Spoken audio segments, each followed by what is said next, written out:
My name is Prashant Tiwari and I am studying in Government Polytechnic from Nagaon.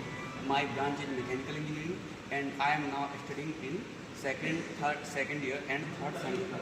मेरा topic है steam engine. Steam engine के बारे में हम बताएंगे। ये इसका स्टीम इंजन का सिलेंडर है जहाँ पर पिस्टन मूव करता है। पिस्टन की ये कनेक्टिंग रॉड लगी है।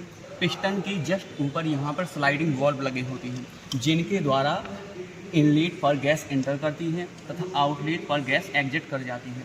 इसमें एक सिरे से जैसे ही स्लाइडिंग वॉल्व खुलता है तो वहाँ से स्टीम इन करती है और फोर्स लगाती है जिससे क्रैंक पुश होती है। जैसे ही क्रैंक दूसरी साइड पुश होती है तो दूसरी साइड का ओपन वॉल्व खुल जाता है जिससे दूसरी साइड से गैस इंटर करती है और दूसरी साइड के लिए गैस फोर्स करती है।